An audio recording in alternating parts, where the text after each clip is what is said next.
Hey, what's up, Birmingham? Everybody. Hope everybody found the information helpful.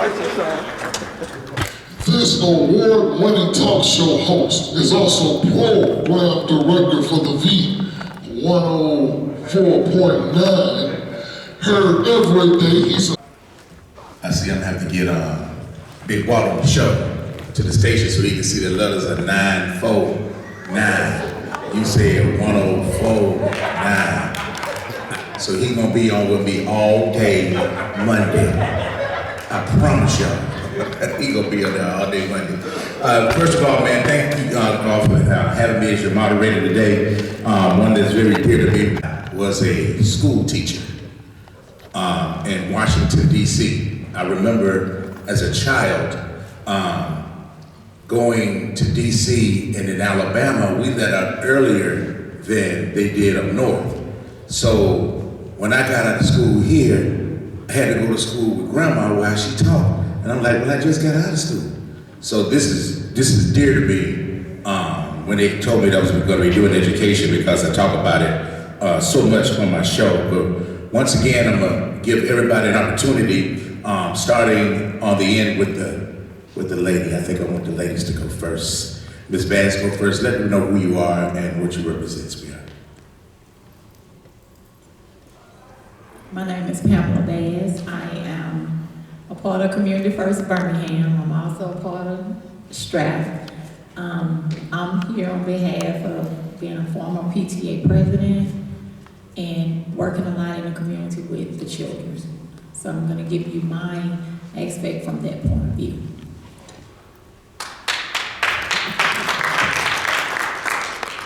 Good afternoon. My name is Donald Shepherd. I serve as the CEO and founder of the STRAP organization, and I'm honored to be here today.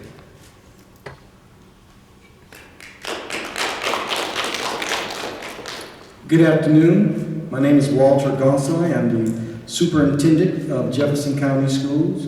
I've just started my 30th year in education.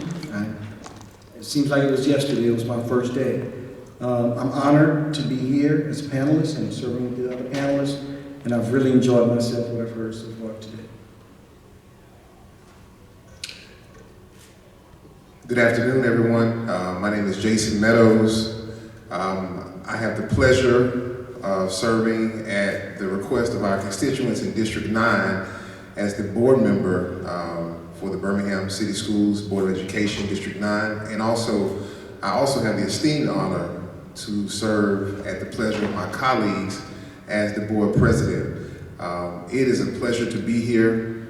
I am a solutions-oriented person, which is why I ran, and I'm excited about events like this so that we can walk away from these events with real-time solutions to bring about real-time change. And so it's an honor to sit on this esteemed panel, and I've enjoyed everything thus far. Good afternoon. My name is Mark Sullivan. I'm superintendent of Birmingham City Schools. I have been in education for nearly 30 years. I was a student in Birmingham, graduated from Woodlawn High School. I started off as a substitute teacher in Birmingham City Schools. I became a teacher, principal, central office administrator, and finally superintendent. I think from this morning, I think we learned a lot from our students. We have some amazing students in this county, in the school system. I think you saw just a small sampling of just the very thoughtful students that we have, and the information that they shared with you. We took in that information because it helps us to be able to adjust some things, change some things, and provide them with the supports that they need in order to be successful. So thank you for having us here today. I'm Martin Weinberg. I'm sitting in for my wife, Angela. But I'm an attorney. I deal a lot with mental health issues through my clients, Social Security, disability, and I've got a lot of civil rights clients. We were talking about some of that on the last panel, and I'm happy to talk about that, but also familiar with a lot of the issues in schools with kids. And I've had some cases where kids have been diagnosed with or they have mental health issues, and instead of being treated for those, they're disciplined sent to alternative schools. So just kind of the stigma on that, can talk about as well. And again, I know Sheriff Bayes said we just don't have the resources in Alabama. That's a lot of the problem in the schools or privately through the state. So happy to be here. Good morning, I'm Keith Williams. I currently serve as the Vice President for the North Titusville Neighborhood Association. I'm Associate Minister at St. Mark Missionary Baptist Church in Titusville, and I am also a certified counseling practitioner. I'm just very happy to be among this panel of great people here, and I come not only to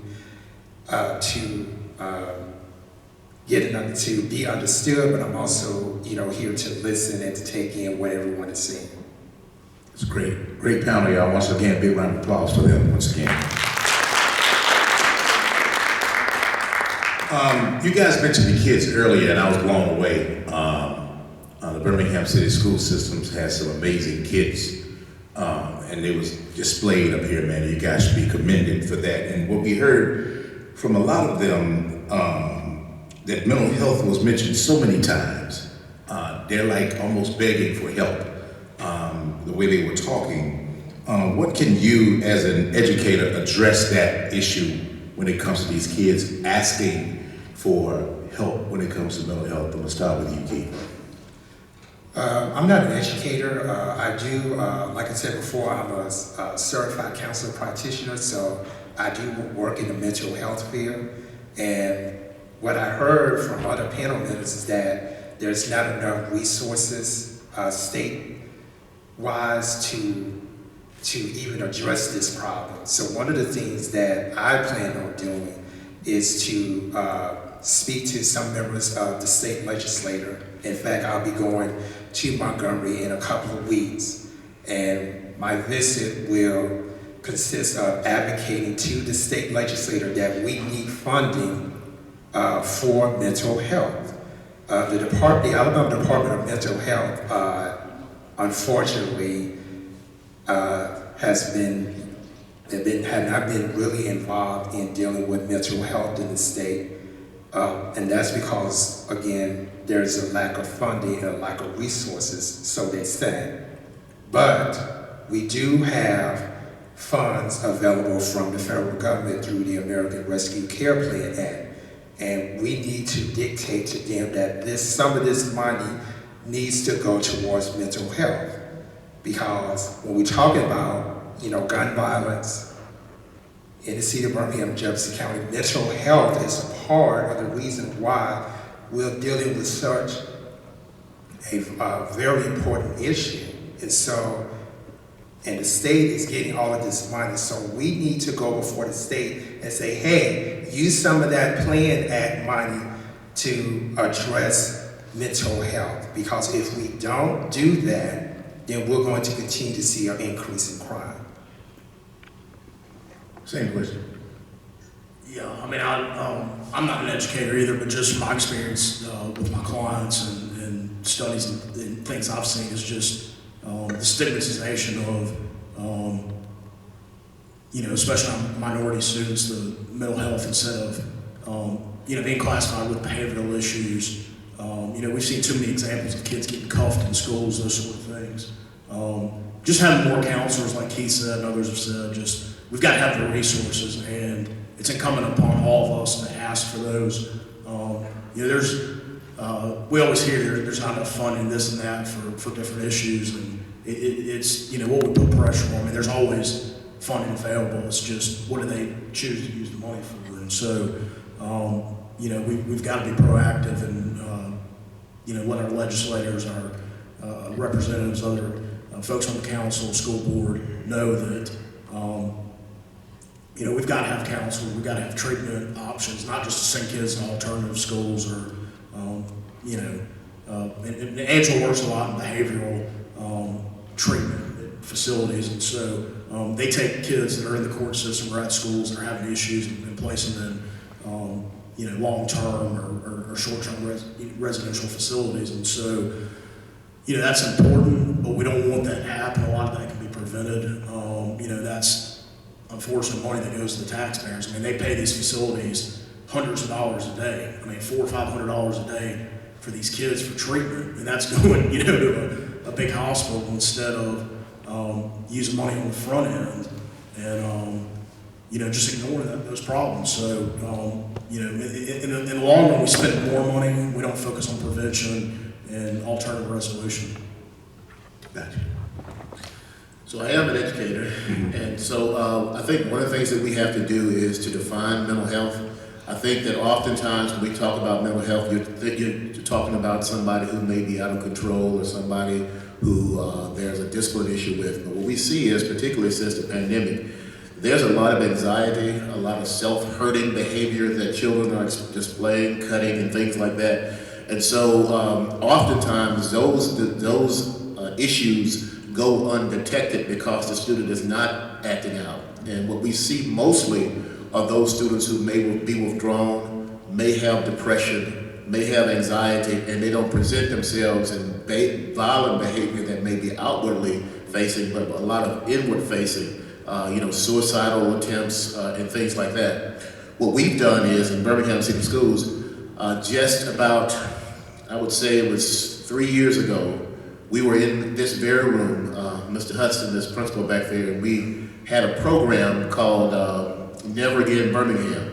At the time, we had about 4 or 5 students who were killed during that school year, and we brought in parents who had lost students. We brought in offenders who were released from prison because they were in gangs and they had committed violent crimes. We brought in students to talk about how we can change, similar to what we're doing today, how we can change the way students behave and how they interact. As part of that, we started a social emotional learning department, and coming out of that department, we have counselors. That's what our counseling department is, our special education. We hired social workers. We hired mental health coordinator as well as a psychologist and prevention specialist because we want to get on the front end of some of those behaviors. Most recently, the mayor of the city, Mayor Wolfen, and we saw him earlier, he provided an allocation of $1 million to Birmingham City Schools for mental health. With that allocation, we were able to provide a counselor for every school because in the past, based on enrollment, some schools were small and they shared a counselor. Now we're able to have a counselor at every school. We're also using that money to train teams of individual teachers who can identify mental health issues that students may be having, and then they can be like our first response team. Mental health is one of those areas, and I think you touched on it, that particularly in the African American community, there's a lot of stigma attached to it. I remember when I was a teacher and I had a student who witnessed his mother being killed, and I talked to his father about the fact that I think that this child needs to see a counselor, and the father said, nothing wrong with that boy. And that kind of thing, only leads to kids having deeper issues. And so it is imperative that we as a school system train our teachers, train our counselors to be able to identify those signs and symptoms. And as I said earlier, a lot of those are not acting out behaviors. A lot of those are withdrawal behaviors where students are committing, cutting themselves or having like suicidal type behaviors that we need to be aware of. Thanks. Thank you.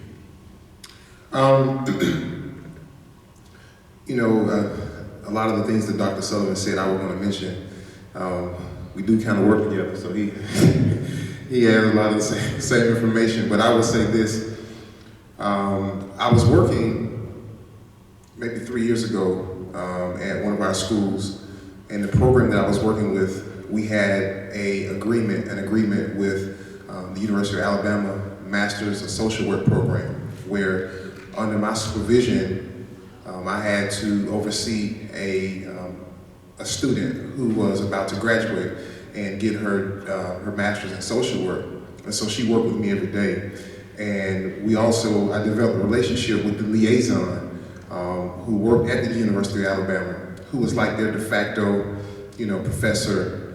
And she told me about a survey that she had did on a research where she researched foster children. And she charted in this research the success of those foster students. and she found out that it was 50-50 if that child was going to go on to be what we would deem by societal measures a success. 50-50, or whether that child would end up becoming a statistic or back into some sort of other government entity. And she said it was puzzling to her, with the numbers being 50-50, what was the determining factor of the children who were successful. And so she said that she went and she surveyed a good portion of them. I don't know what her test size was.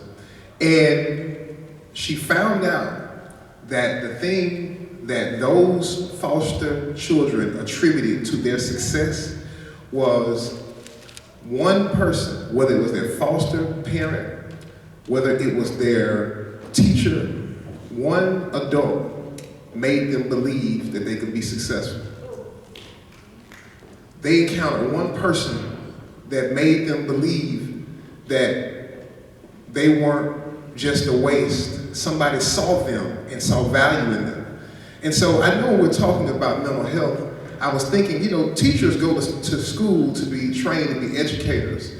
As I think it was Mr. Trone said earlier, they didn't understand when they went to school to educate in the departments of education that they would also have to be social workers, counselors. It's a major undertaking. If you've ever worked inside of a school, specifically in some of our schools that serve the population that our city is made up of, that is a major task. And so what I would say is, for mental health, if it's a coach, if it's a principal, if it's a janitorial worker, one of our CMP workers, somebody just showing that child that they matter. Going out of their way to let them know that I see you, I see hope, I see potential in you, that you can be something, you can be somebody.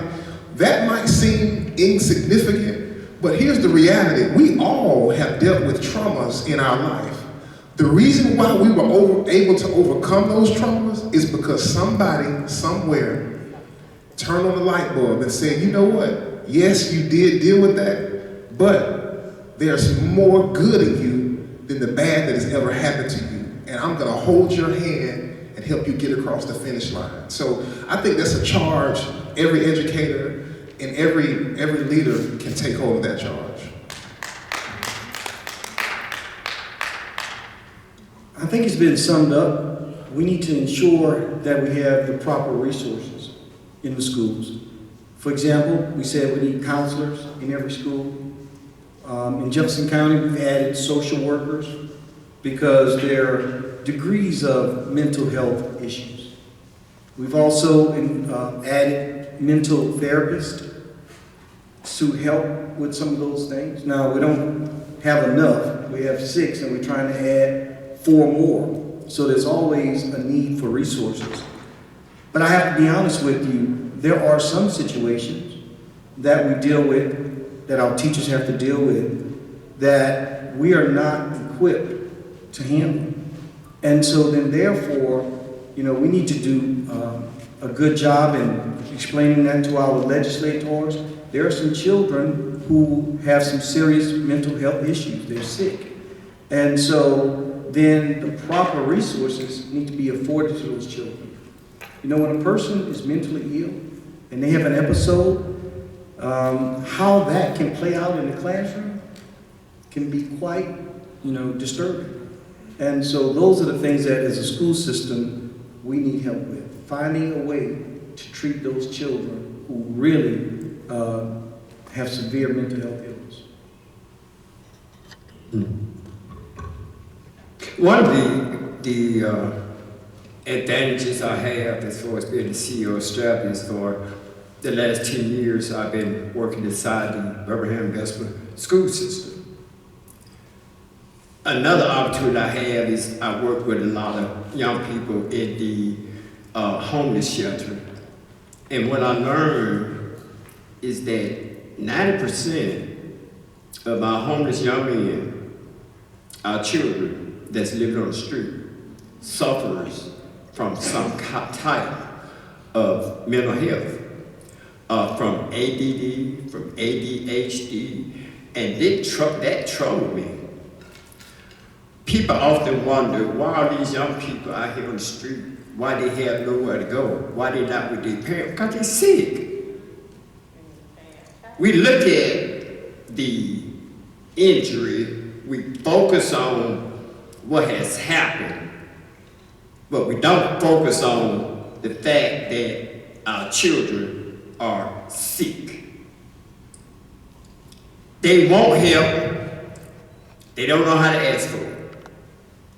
They want to know which way to go, but no one has the patience to point them in the right direction. So on top of that, and on top of what they're going through at home, you pile it up on top of depression, add a little anxiety to it, put a little anger on it, and you top it off with some dope. It's gonna become stagnated until we go in and start deciphering what needs to come out, like the superintendent just said. If we don't stop this cycle, and it has to start from the street. Everyone is speaking from the school, but it don't start in the school. It started on the street, and it made its way into the school.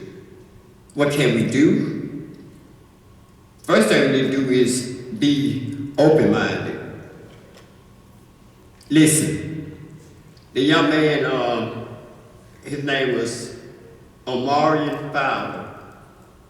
He sat right here next to the end. And out of all the comments I heard today from our city leaders, from now, is that young man said that we must be consistent and continuous.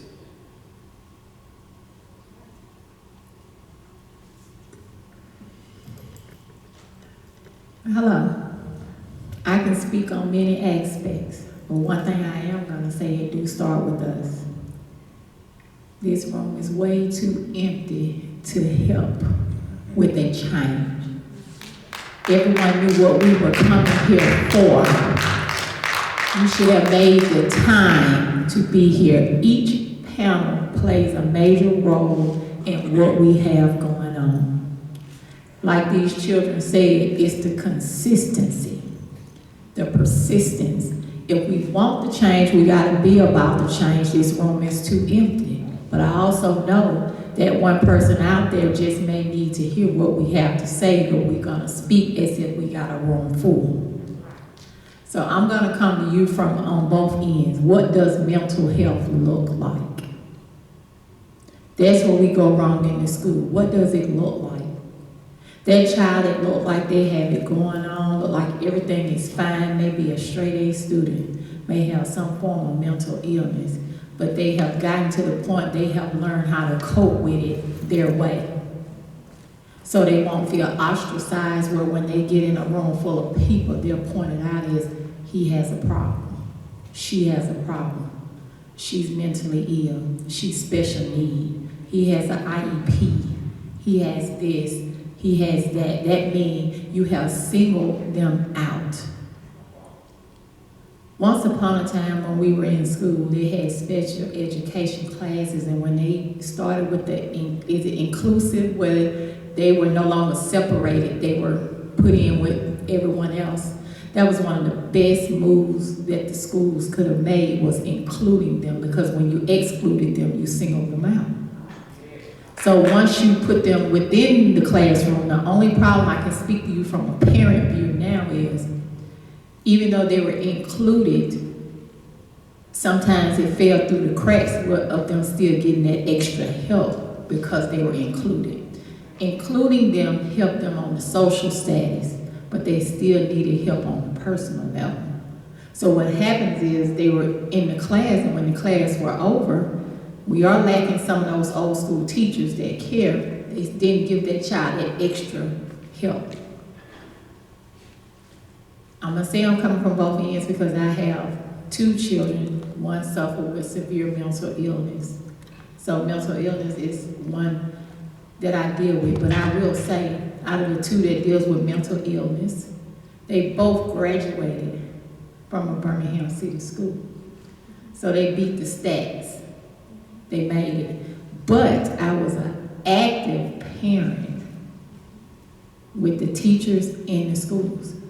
Mental health is more than you think. If you do a poll in a class, do a black box and do a poll. Make it be secret. The teachers, principal, whatever, you'll be surprised, superintendents, how many kids deal with issues and you don't even know it. But they're afraid to speak.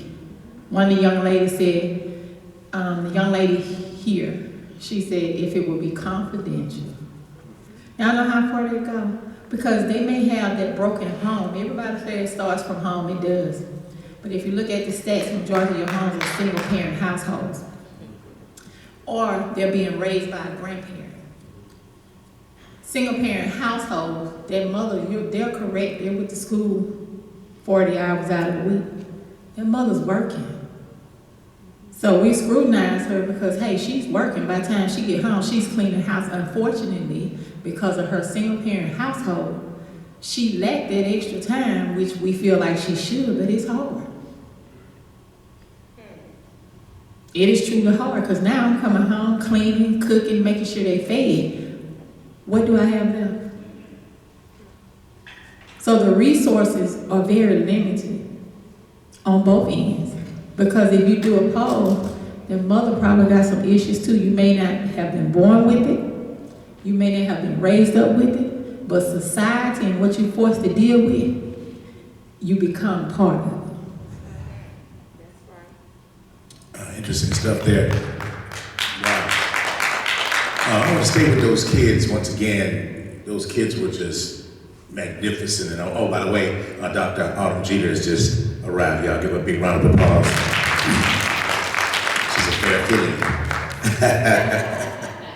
So I want to stay with those kids because one of the words you just said was, I think you said consistency and confidential. And I've heard those, I want to say about 80% of them kept saying that word up here about confidential and being consistent. And one of them said the word trust, that they lack trust in some teachers, which can play an important role when it comes to learning and a part of their mental health too, because if they got something on their mind, they're around this teacher more than they are their parents Monday through Friday. So my question is, what role can we gain? What can we do to gain their trust back since they're saying it's not in their trust? I'm gonna start with you, Superintendent Jeter. What do you think that you can do as a superintendent to gain that trust? Because they say they don't have it. Right. Good afternoon. Turn it. I don't know. There you go. Hit it again. Am I on? There you go. Good afternoon, everyone, and yes, forgive me for my tardiness, but I'm glad to be here with the panel. And I did miss the beginning part, so I'm going to attempt to answer just based on your question now, Chris. Trust is big, not only with from faculty to faculty, but students to faculty. And they are not going to open up to us until they know they can trust us. And trust is not anything I can just sit here and say to a child or my children in Bessemer over and over. You can trust me, I'm Dr. Jeter, the superintendent, you can trust me. No, words don't matter, it's my actions. It's my actions, how I connect with them as a superintendent, the teachers, the administrators, how we connect with them. When they see it, they'll begin to believe that they can trust us. I actually get emails from students. Dr. Jeter, this is going on. If you all remember first semester, right around the heavy of the COVID time, when my children, a handful of them, decided to walk out, I got emails, Dr. Jeter, they're talking about walking out. I didn't see it until it was too late. But when they have that relationship with you, and the only way we will be able to establish those relationships is if we're out and about, getting to know them, listening to them, just asking questions or saying, how did the game go last night? Just starting small really, really opens or turns the corner for you and the children, and they will connect with you more as superintendents, teachers, principals, and what have you, but they've got to see us as real people, and that we can either connect with what they're dealing with or even have experienced what they deal with. I say often in the school district, and same for my administrators, I'm from somewhere just like you. I may not be from Bessemer, but I'm literally from down the road in Fairfield, from a single parent home. Thank God for my grandmother and grandfather as well with my mother. And you can be someone just because the odds seem to be against you. But when they either know that you can relate to what they are experiencing or have lived it to a degree, they will open up to you. As a counselor, I'm adhere to a strict code of ethics. And one of those things that in that ethics that talks about is confidentiality. And so I take that very seriously.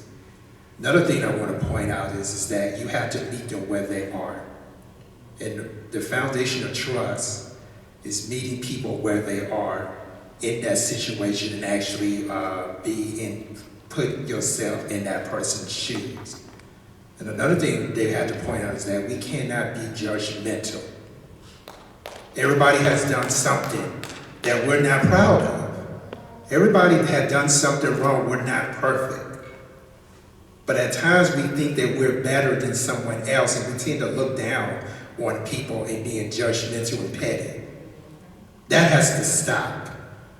A person can never trust anyone else if we're too judgmental and petty. So we have to meet them where they are and actually see what they're going through from their lens instead of saying it's all about me. It's not all about me. It's not about us, it's about that person who is going through. So if we position ourselves in their lens, then we'll be able to fully understand where they're coming from. At that point, we are able to, relate to them. So when we have trust, we have respect.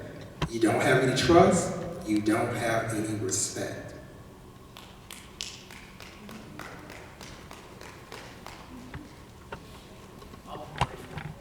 Sorry, thank you. Shouldn't do. Yeah, I think a lot of times we do have to meet the students where they're at. We've also had too many teachers and not talking about any folks here, but administrators who have had inappropriate relationships with students. Every day you see something in the news about that. And I think it's just why is it happening when, maybe it was, when we were students. I don't really see it as much, but I think when you have that and not, more mentors, teachers, just, trying to be the friends or trying to be the students, whatever their issues are. I think there's, we talk about mental health, we're talking about for the students, but it's needed for the teachers and administrators as well. We need counseling for, for those folks. If something happens to a student, I know they're the ones helping, if there's a death of a student or something like that, they're the ones that are the backbone, but we need to make sure they're all right. And so there's resources not just for the students, but the staff and teachers as well. So I think one of the things you have to do is you have to build